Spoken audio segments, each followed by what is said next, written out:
You signed the contract. You took the blood.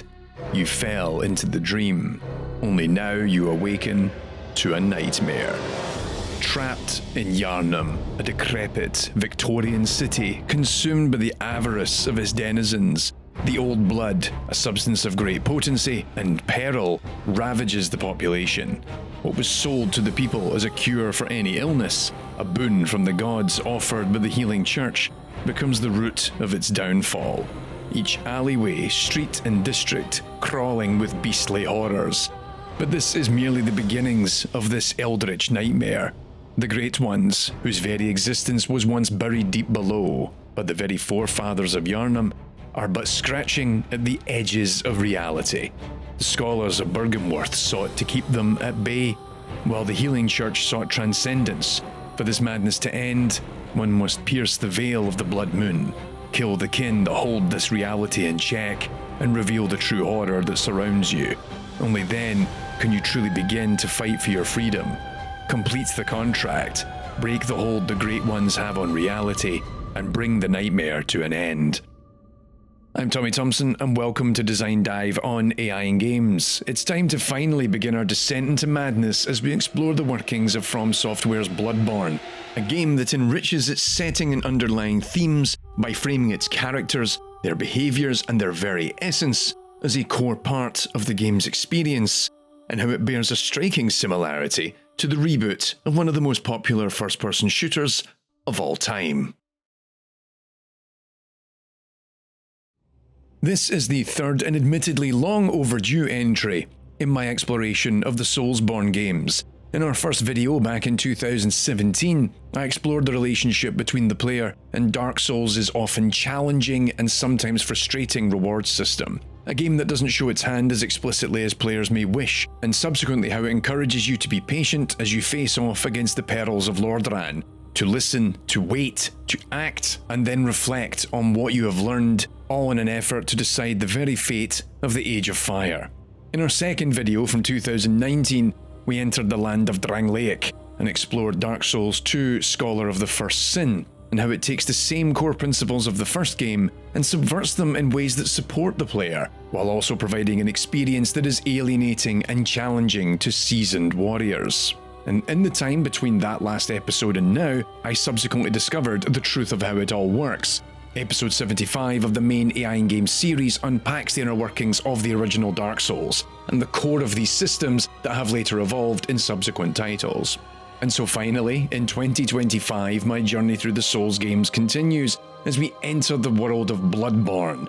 Players enter the city of Yharnam, a twisted nightmare reality replete with eldritch horror, as the denizens of the city are slowly driven insane by the armies of the undead and otherworldly that descend upon them. Your role as a mysterious hunter is to bring an end to this madness.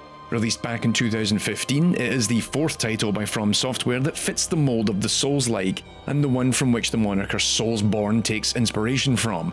It's a little overdue, I'll admit, but I'm happy to finally get around to this playthrough. In truth, I finished playing the game in early 2024, but it's been tough to get around to writing this video. As mentioned in the previous entries of Design Dive, my interest has often lay at the intersection of how enemy AI design is built to sit in conjunction with the broader design goals of From Software's titles.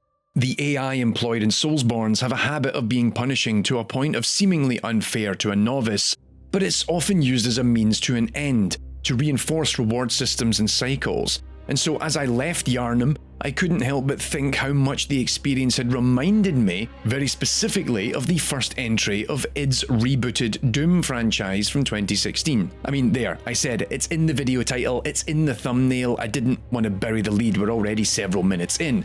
So many elements of the combat design, the enemy behaviour, but also the broader narrative design and world building felt like they sat hand in hand with Doom. Which was all the more amusing to me when I remembered Bloodborne came out the year before the Doom reboot. Is this the strongest of threads on which to write an entire YouTube essay? Probably not. Does it make sense? Nah, not really. And no doubt I will veer slightly from this thesis, but it is nonetheless the one I decided this video should be structured around. Because even now, having completed both of these games, I can't help but think of one as a result of the other. Bloodborne is notable in that it's not only the first game of From's Soulsborne titles to fundamentally alter the underlying combat system, but it critically changes the pace and intensity to create something that is, to this day, still rather unique for that series. Combat is fast, often frantic, and has the player both moving quickly to deliver damage, but equally backing away with a focused intensity so as to prevent their own demise. In previous Souls games, the emphasis had often been on balancing between defense and offense. A character would typically equip a shield alongside one or two chosen weapons. While there is the option and flexibility in the character systems to allow for two-handed weapons and even dual wielding, the numerous shields on offer, combined with the broad swinging attacks of many enemies, made it such that shields were a core strategy, particularly for novice players. As discussed in my design dive episode on Dark Souls, learning to parry an enemy's attack, typically while holding a shield in the left hand, is a critical skill players are expected to learn, and becomes all the more critical when fighting through threshold moments of progression, such as Anor Londo, the Duke's Archives, and critically, the final boss, Gwyn, the Lord of Cinder. Bloodborne denies this avenue from the very beginning, with the player expected to dual wield by default, with a standard melee weapon such as the axe in one hand and a pistol in the other. Again, there is no one way that the player is expected to build their character, and you can mix up weapon types to your heart's content, but critically the game is designed to mitigate the ability to defend yourself by blocking. For one, there are literally two shields in the entire game. The first, found in the Cathedral Ward, is, I'd argue, nothing more than a joke, while the second, the Loch Shield, is hidden deep in the research hall of the Old Hunters DLC, which means you need to have made significant progression and developed a fair bit of skill before it will be of any use to you. It aligns with Doom's push-forward combat principle, in that it removes the ability to play defensively, and instead you must go all in on the aggression side of things. To quickly recap, as discussed both in my design dive on Doom plus my actual analysis of the game in episode 30 of the main series, its shooter is built around a design philosophy that rewards aggression. Unlike earlier Doom games where the player could deal damage and run around finding health packs, the focus of the Doom reboot, and in turn Doom Eternal, is to have you keep fighting, keep ripping, keep tearing, and the trick to that is the glory kill. The glory kill is a short animation that finishes off an enemy in Doom, while also delivering the player health. This reinforces push-forward combat in multiple ways. The first in that it promotes mobility and keeping close to the enemy, the second in that it gives you a brief respite. The animations, while brief, are long enough to let you quickly think and focus on who to target next, plus you are invincible during the animation itself.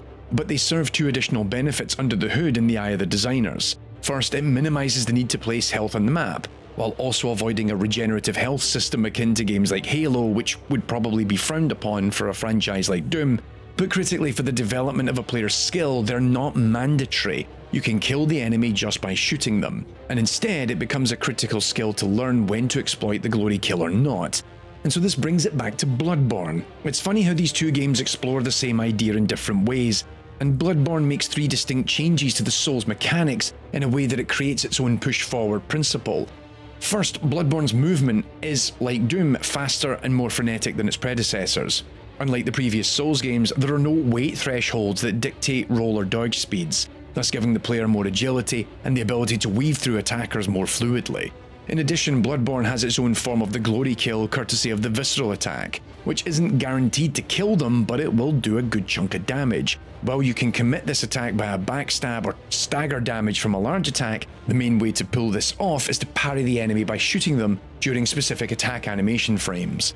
Lastly, while the visceral attack is largely similar to the original system in Dark Souls, it's paired up with what is known as the rally potential, a mechanic where for a short time after taking damage, the hunter can regain health by bathing in the blood of their enemies by cutting through them. And so with these three subtle changes in how your core gameplay works, the game shifts dramatically in tone and intensity. The game is built to force you into the fight, to stick it out, do some damage, and then back out where necessary. Blocking is no longer an option. Instead, you dodge, weave, and shoot, either to put the enemy down for good or stun them long enough to deal even more damage. But of course, what Bloodborne really has going for it is an interesting design challenge. It has to teach the player that this aggressive philosophy is the way forward, while equally ensuring the more seasoned Soul players learn to break out their established habits.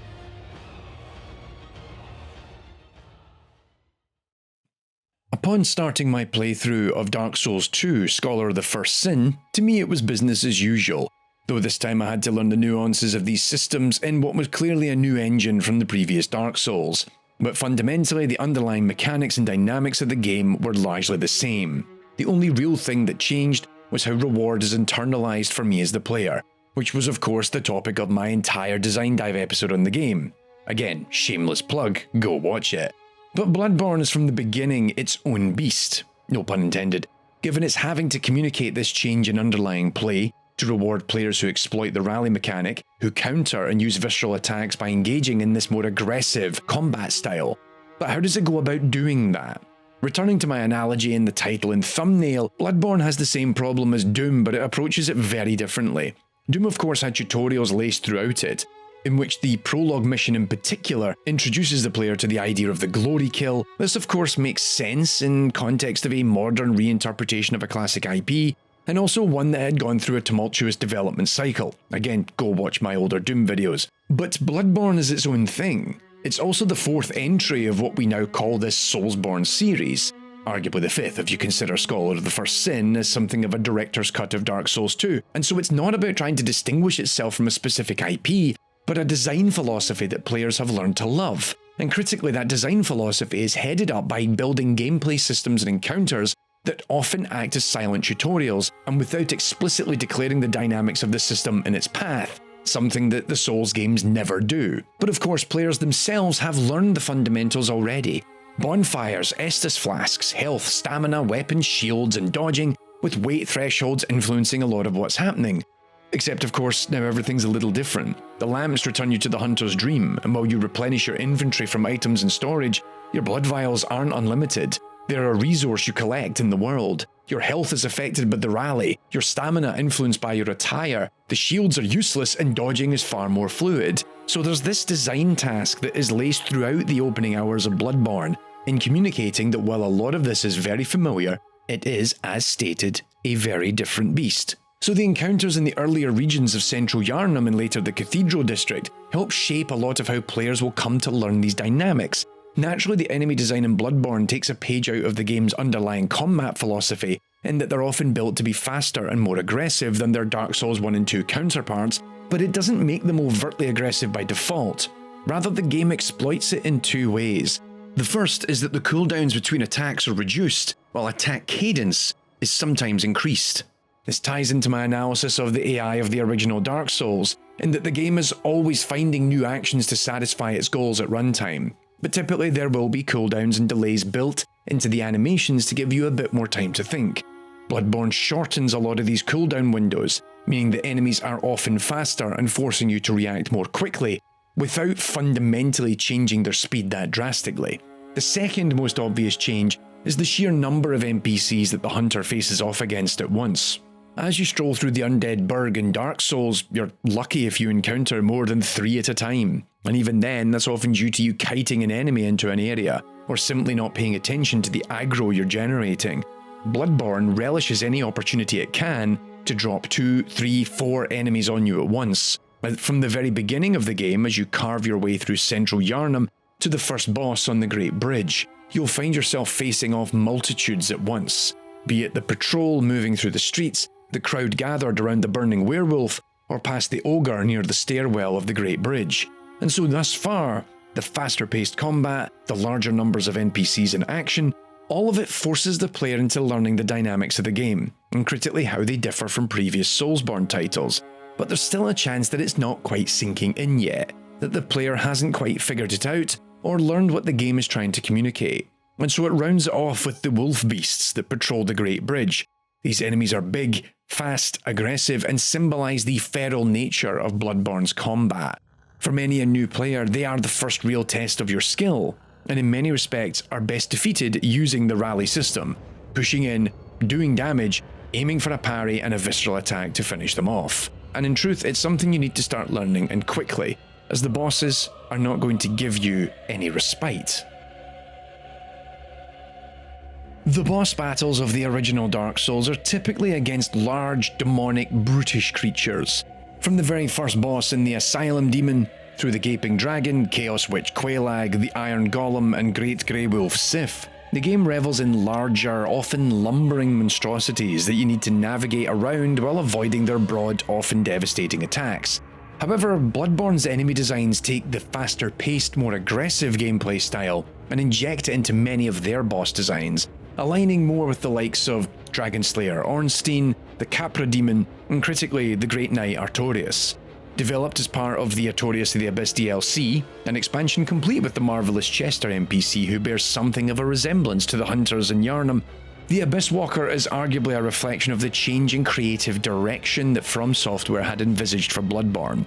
Artorias is fast, highly agile, and forces the player to constantly be on the move. Unlike other bosses where you will try and hold out against certain attacks with shield raised, or simply run away from them until the broader attack is cleared, Artorias forces you to keep the character in your sights while also staying on the move and trying to parry where possible.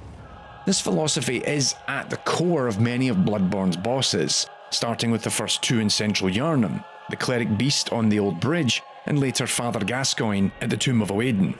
When compared to the first bosses in Dark Souls, the Asylum Demon and the Taurus Demon, it sets a very different tone. The Cleric Beast is in many respects similar to the Asylum Demon, but faster, more aggressive, and leaving you less time to react and recover. Both encourage the use of dodging to keep them at bay, but the use of the rally system to swallow a hit to then get health back as you lean into an attack becomes all the more relevant against the Cleric Beast. It becomes such a central conceit of fighting bosses in a way that is really satisfying, in that many will leave just enough time for you to get those hits in before you need to back off, or have parry windows that you can exploit more readily. Or in the case of the Cleric Beast and larger bosses like it, you trigger a stagger by damaging specific limbs, typically their head. This allows for the visceral attack to readily turn the tide. You see this so frequently in Bloodborne even as the bosses get larger and more monstrous, be it the blood-starved beast in Vicar Amelia to the smaller, more nimble enemies like the Shadows of Yharnam. Seriously, screw those guys, so annoying. In my original Dark Souls video I talked about how so much of what's happening is about developing understanding through patience, whereas Bloodborne sort of encourages the opposite, in that holding ground is no longer as effective and you need to more aggressively chip away at an enemy, but still know when to pull back. You're still holding the ground, but the way in which you're doing it has evolved. And perhaps the most interesting is that there's a clear tipping point where it's expected that you have taken Bloodborne's philosophy on board. And so it's with the standoff against Rom the Vacuous, the pivotal mid-game boss of Bloodborne, that things truly begin to take shape. As those who've played the game will know, it's not so much the design of the Rom boss encounter itself that is the critical inflection point, but how the game evolves from here on out. Seriously, this is a spoiler, don't keep watching if you don't want to know. Rom prevented the true nature of the Blood Moon from affecting the denizens of Yharnam, and now all is revealed as the city is gripped in chaos, and the eldritch horrors that have been there the whole time can be seen looking down and picking off the screaming survivors below. Yahar'gul, the unseen village, is the moment where the game truly tests whether you've taken on board everything it has communicated thus far, as Chime Maidens enable enemies to continually respawn without giving you blood echoes to harvest. It's a point where the difficulty spikes, given the game is now testing the player and how well they've absorbed the underlying lessons of Bloodborne. You need to smash through everything as fast as possible and then ensure that none of it comes back to haunt you again. Now critically, these moments arise in many a game in which it's clear you're moving into the next real phase and everything kicks up a notch. That's nothing novel, it's just pacing. But it's not often I can think of a game where it really accelerates that expectation of skill mastery. The original Dark Souls arguably had its pivotal moment in the death of the Iron Golem and the arrival at Anor Londo, though that always struck me as more of a transition to a new form of skill mastery, rather than the expectation you've really got to grips with the underlying design philosophy completely. You arrive at Anor Londo after pushing through Sen's Fortress, which is arguably the real threshold point in that it's checking whether you've learned to watch for traps, to aggro enemies appropriately, to be mindful of your surroundings. But Anor Londo is a different playstyle, as you figure out how to deal with the Sentinels, the largest regular enemy you come across, plus dealing with the smaller knights running amok in the castle. To this day, Anor Londo feels like the continuation of an education, rather than the assessment of your overall understanding. Bringing it back to Doom, because why not, I always figured the 2016 game had a similar pivotal point, which is the Argent Tower, which is of course part of the underlying pacing, but again I kind of see these two games as one. The destruction of the Argent Tower leads to the first full level in Hell, the Candigar Sanctum, which really starts to push the game forward in encounter design while also adding new weapons that allow you to control the flow of combat in new ways, Admittedly, you're going to take less time in getting there, given I can beat Doom 2016 about 4 times in the time it takes me to complete everything in Bloodborne, but it's a clear delineation of what once was and what now is, and the game has largely stopped holding your hand. It's something I don't think Doom Eternal ever successfully achieved, in that it adds layer upon layer to the game's dynamics and expects you to learn to embrace it. This is of course the focus of my Design Dive episode on Doom Eternal, in which I argue that the second entry of this reboot series, while fun, builds too many systems that lack variety, and ultimately force the player not to reach those learning thresholds to enable their own gameplay style, but rather funnel them into only one acceptable means by which to beat the game. Okay, this weird thesis is almost finished, but I still have one final argument to present, and that's how each game establishes tone. Both Bloodborne and Doom have this shift in their narrative framing that is, in context of their established series, almost identical in that the player character is far more defined as an individual, and that enables player empowerment while also retaining their semblance of mystery. Returning to the earlier entries of both series, you're a silent protagonist. You are also largely inconsequential to the broader narrative of either.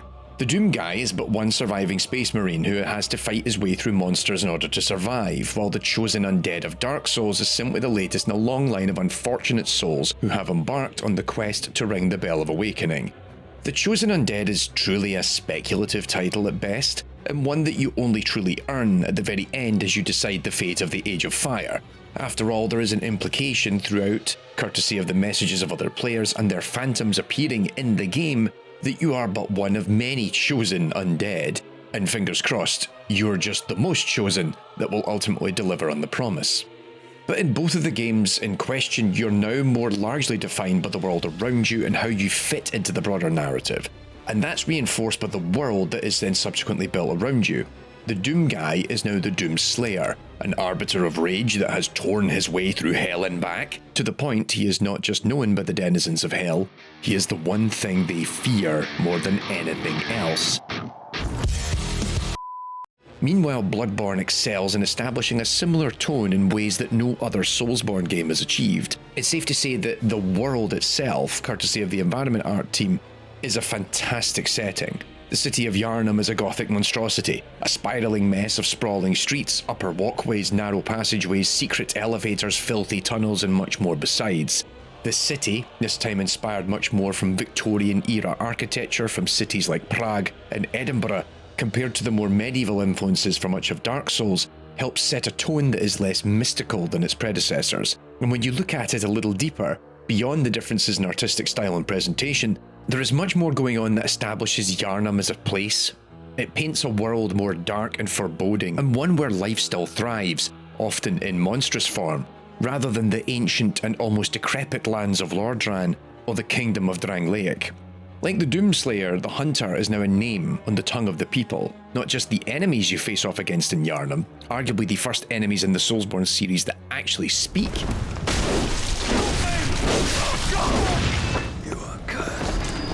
But also the many citizens hiding behind the doors of homes throughout the city. I don't reckon you're from round here.